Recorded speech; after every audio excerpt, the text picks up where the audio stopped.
YouTube channel मोहित maths गुरु में आप लोगों का स्वागत है। अब हम लोग जो टॉपिक करने जा रहे हैं वो है application of derivative. But application of derivative सीखने के लिए आपको बेसिक डेरिवेटिव आना ज़रूरी चाहिए, जिसके बेसिक जो है डेरिवेटिव रूल पता होने चाहिए। ये सारे जो आपने सीखे थे इससे पहले वीडियो में बना चुका हूँ मैं। ये टॉपिक जो है 11th 12th बीकॉम और अदर कई एग्ज़ाम के अंदर आता है। एप्लीकेशन ऑफ डेरिवेटिव के अंदर सबसे पहले टॉपिक आता है कॉस्ट फंक्शन। इसके बाद हम लोग पढ़ेंगे रिवेन्यू फंक्शन, उसके बाद पढ़ेंगे प्रॉफिट फंक्शन, उसके बाद पढ़ेंगे इलास्टिसिटीज। तो ये 4 टॉपिक हमने एप्लीकेशन ऑफ डेरिवेटिव में करने हैं, जो बीकॉम के अंदर आता है ज़्यादातर और बाकी काफ़ी एग्ज़ामों के अंदर आता है। तो अब हम लोग पढ़ने जा रहे हैं cost function. Total cost function क्या होता है, एक्चुअल कॉस्ट क्या होता है उसको समझते हैं। तो इसको हम शॉर्ट में सी ब्रैकेट एक्स से डिनोट करते हैं, या फिर खाली सी से भी डिनोट कर देते हैं, या फिर इसको टी सी से भी डिनोट कर देते हैं। ये बनता कैसे टोटल कॉस्ट हमारा, ये बनता है fixed cost plus variable cost. इन दोनों को जोड़ेंगे तो हमारा क्या बन जाएगा, टोटल कॉस्ट। कुछ फिक्स पार्ट होगा, कुछ वेरिएबल चेंजेस वाला। तो टोटल कॉस्ट को हम जो शॉर्ट में लिखते हैं सी ब्रैकेट एक्स, फिक्स कॉस्ट को हम एफ सी और इसको हम वी सी। तो टोटल कॉस्ट का सी एक्स का फॉर्मूला बन गया सी एक्स बराबर है एफ सी प्लस वी सी। एक टोटल कॉस्ट ऐसी भी होती है जिसके अंदर आपको स्क्रैप वैल्यू भी देता है। ऐसा कब होता है, जब प्रोडक्शन करते हैं, कोई माल अगर वेस्ट हो जाता है, तो जैसे अगर 10 रुपये की चीज़ बना रहे हैं और वो अगर 200 रुपये की चीज़ उसमें ख़राब हो जाए तो उसकी वैल्यू को निकाल करके 8 रुपये की वैल्यू बना देते हैं, उसको स्क्रैप वैल्यू बोलते हैं। तो जैसे अब हमारा जो फॉर्मूला बनेगा सी एक्स बराबर है F C plus V C minus S V. ऐसी मतलब स्क्रैप वैल्यू, तो उसमें से स्क्रैप वैल्यू माइनस कर देंगे, फिक्स कॉस्ट वैल्यू को जोड़ देंगे, उसमें से स्क्रैप वैल्यू। ये तब करना जब आपको क्वेश्चन में स्क्रैप वैल्यू गिवन होगी। अब आती है एवरेज कॉस्ट। एवरेज कॉस्ट को डिनोट किससे करते हैं, ए सी से, शॉर्ट फॉर्म उसकी ए सी से डिनोट की जाती है। एवरेज का मतलब होता है एक यूनिट की जो वैल्यू होती है, तो कैसे निकलेगी, टोटल कॉस्ट बटे में नंबर ऑफ यूनिट्स। तो टोटल कॉस्ट हमारा शॉर्ट में किस में गिवन होता है, सी ब्रैकेट एक्स, नंबर ऑफ ज़्यादातर किस में गिवन होती है, एक्स में। तो सी एक्स को एक्स से डिवाइड कर देंगे तो क्या निकल जाएगा, एवरेज कॉस्ट। अब निकालना है मार्जिनल कॉस्ट। तो मार्जिनल कॉस्ट को हम शॉर्ट में कहते हैं एम सी। तो एम जिसमें लग जाता है उसका करते हैं derivative, D by D X of total cost. अगर हम डेरिवेटिव टोटल कॉस्ट का निकल जाएगा मार्जिनल कॉस्ट। तो शॉर्ट में हम लिख सकते हैं D by D X of C bracket X. C X का अगर हम डेरिवेटिव कर दें तो हमारा मार्जिनल कॉस्ट निकल जाएगा। फिर पूछता है एवरेज वेरिएबल कॉस्ट। तो एवरेज वेरिएबल कॉस्ट में एवरेज इसमें भी थी, एवरेज में भी थी, इसमें कॉस्ट थी, इसमें वेरिएबल कॉस्ट थी। तो हमें वेरिएबल कॉस्ट का ही क्या करना है, एवरेज। तो हम यहाँ क्या करने वाले हैं, तो वेरिएबल कॉस्ट लेंगे और नंबर ऑफ यूनिट से क्या करते हैं, एवरेज निकालने के लिए डिवाइड करते हैं। तो नंबर ऑफ यूनिट्स। तो फॉर्मूला बन गया V C divide by X. अगर वेरिएबल कॉस्ट को एक्स से डिवाइड कर देंगे तो एवरेज वेरिएबल कॉस्ट निकल जाएगी। इसको हम ए वी सी से भी क्या करते हैं, डिनोट करते हैं शॉर्ट में।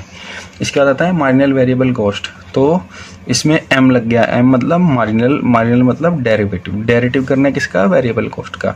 तो D by D X of V C का क्या कर देंगे, डी बाई डी एक्स। तो क्या निकल जाएगा, मार्जिनल वेरिएबल कॉस्ट। इसको हम शॉर्ट में क्या लिख देते हैं, M we C.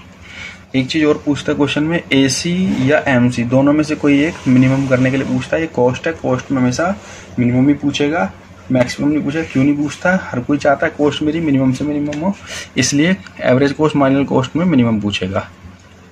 Average cost marginal cost को मिनिमम पूछा है, तो मिनिमम करने के लिए जिसका भी पूछा है, अगर ए सी का पूछा है या एम सी का पूछा है, उनका 2 बार क्या करना है, आपको डेरिवेटिव करना है। 2 बार डेरिवेटिव कैसे करना है, एक प्रोसेस से करना है। जैसे पहला डेरिवेटिव किया एसी का, इसका जिसका अगर इसका एसी का अगर हम मिनिमम कर रहे हैं तो एसी का पहला डेरिवेटिव, जो भी डेरिवेटिव करके 0 के इक्वल करना है उसको फर्स्ट रूल में। उसके बाद आपकी एक्स की वैल्यू यूनिट जो होगी वो फाइंड होगी, 100% फाइंड होगी। उसके बाद फिर आपको डबल डेरिवेटिव करना है, डी स्क्वायर है डी एक्स स्क्वायर। फिर भी किसका करना है, इसी पार्ट का, फर्स्ट वाले पार्ट का ही डेरिवेटिव दोबारा करना है। और इसका आंसर आपका जो आएगा वो पॉजिटिव 0 से बड़ा आएगा। जैसे ही आएगा वो मिनिमम प्रूफ हो जाएगा आपका एवरेज कॉस्ट। ऐसे ही अगर मार्जिनल कॉस्ट पूछता है तो उसमें भी ऐसे ही करना है, डेरिवेटिव ऑफ MC उसको भी 0 के इक्वल करना है, फिर उससे भी x की यूनिट फाइंड होएगी, फिर डबल डेरिवेटिव करना है MC का ही फर्स्ट वाले से ही, फिर उसका आंसर भी क्या आएगा, पॉजिटिव में आएगा, 0 से बड़ा आएगा, तो भी क्या हो जाएगा, मिनिमम प्रूफ हो जाएगा। अब हम क्वेश्चन करने जा रहे हैं कॉस्ट का। The total cost CX of a firm is CX equal to 1500 plus 30x plus x square where x is output. Determine, जो फाइंड करना है, एक तो द एवरेज कॉस्ट फाइंड करनी है, द मार्जिनल कॉस्ट, एक मार्जिनल कॉस्ट फाइंड करनी है। The marginal cost when 20 unit are produce, marginal cost में उसकी यूनिट जो दे रखी है वो 20 है। उसके बाद cost of producing 20 first unit, cost के अंदर जो टोटल कॉस्ट है उसके अंदर 20 फर्स्ट यूनिट का निकालना है। सबसे पहला पार्ट करते हैं आंसर का, जिसमें हमसे क्या पूछा है, एवरेज कॉस्ट, जिसको हम शॉर्ट में क्या बोलते हैं, AC। तो उसका फॉर्मूला क्या होता है, AC का फॉर्मूला था टोटल कॉस्ट बटे में नंबर ऑफ यूनिट।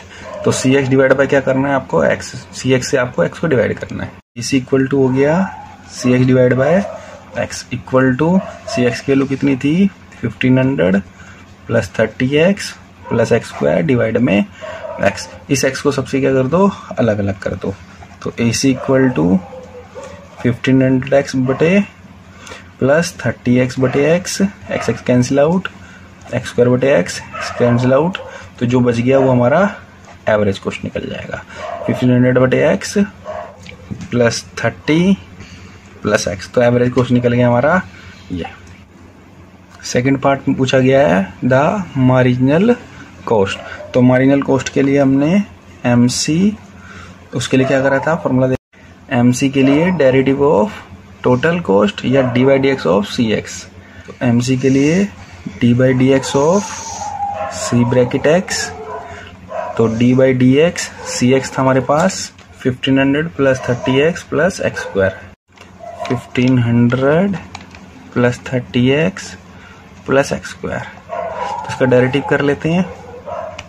MC 1500 का डे 0 कांस्टेंट है, 30 ऐसे ही रहेगा, x का डेरिवेटिव क्या होता है 1, x स्क्वायर का डेरिवेटिव 2x, तो ये क्या आ गया 30 प्लस 2x, तो MC निकल गया हमारा 30 प्लस 2x। थर्ड पार्ट में बोला गया था the marginal cost when 20 unit are produce.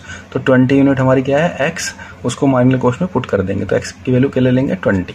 तो MC आया था, उसमें x की वैल्यू 20 पुट कर देंगे, तो MC था 30 प्लस 2x, तो x की जगह पुट कर देंगे 20, तो सॉल्व करने पे 30 प्लस 40 इक्वल टू आ गया 70। Cost of producing 20 first unit, cost के अंदर जो टोटल कॉस्ट है उसके अंदर 20 फर्स्ट यूनिट का निकालना है। तो 20 फर्स्ट यूनिट समझते हैं इसको। तो हमने एक स्कूल के अंदर बोला भाई 12th क्लास तक सभी बच्चे खड़े हो जाएं। तो अगर हम खाली बोले भाई 12th क्लास खड़े हो तो उसका मतलब सिर्फ 12th की बात कर रहे हैं। तो ऐसे ही 20 फर्स्ट यूनिट का मतलब सिर्फ 21वीं यूनिट की वैल्यू बतानी है आपको।